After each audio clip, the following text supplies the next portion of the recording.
Ok. Donc on a deux très belles bouteilles, je l'ai déjà dit. Si la confrérie avait dû vendre un vin plus ancien, c'est quelque chose que vous aurez certainement encore Oui, plus j'aurais intéressé. été très très amateur. Enfin, on va leur faire un petit clin d'œil. Si jamais un jour ils veulent céder, il y a 1865, parce que c'est apparemment le plus grand millésime en Tokay Pinot Gris, qui maintenant sont vendus enfin c'était Tokay d'Alsace, ensuite c'est passé sur Tokay Pinot Gris, et maintenant Pinot Gris.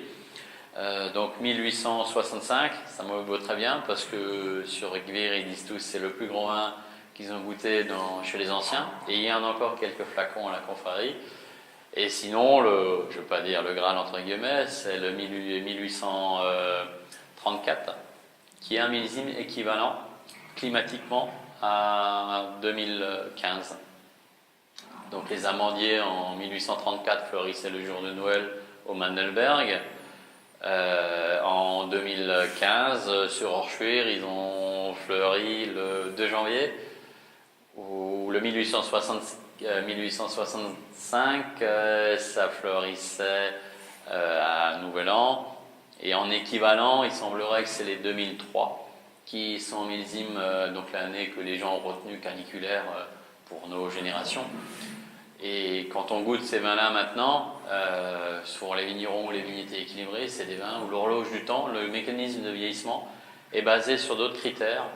Donc c'est pas l'acidité, c'est pas l'alcool, c'est pas la concentration en sucre, c'est en fait la concentration des minéraux, donc la salinité, ce qu'on ressent en bouche, dans le tactile, la largeur en bouche, qui donne effectivement cette notion de vieillissement et de largeur et de magnificence dans la complexité des arômes.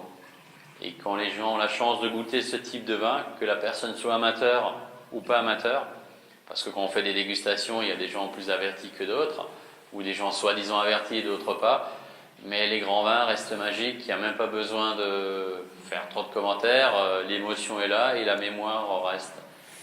Donc j'ai la chance d'avoir dans nos caves le plus vieux vin qu'on a en fait dans notre cave, c'est ce fameux millésime 1834. Donc à la confrérie Saint-Étienne, ils ont une bouteille qui est manuscrite. Chez nous, on a une bouteille de 1834 où il y a effectivement ce vin-là, du fait de son histoire, en fait, il a été mis 15 ans en bouteille après, parce que l'étiquette qui est apposée sur cette bouteille, l'imprimerie n'existait pas pour faire ce type d'étiquette. Donc sur cette étiquette, on y trouve l'année 1834, on y trouve le nom du village, donc c'est Guebwiller, et le nom du cru, qui est Schimberg. Donc à l'heure actuelle, l'INAO est en train de reconnaître notre histoire.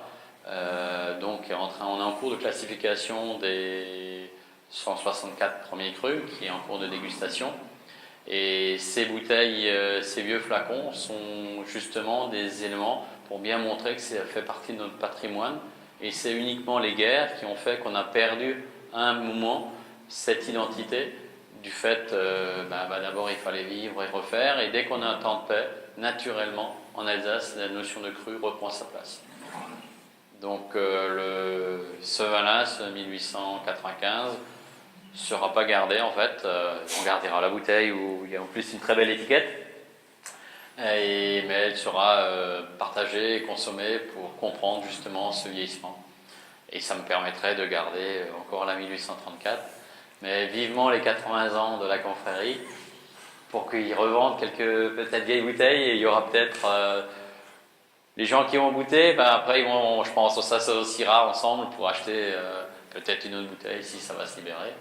On verra à l'avenir. Voilà. Ok, merci beaucoup. De rien.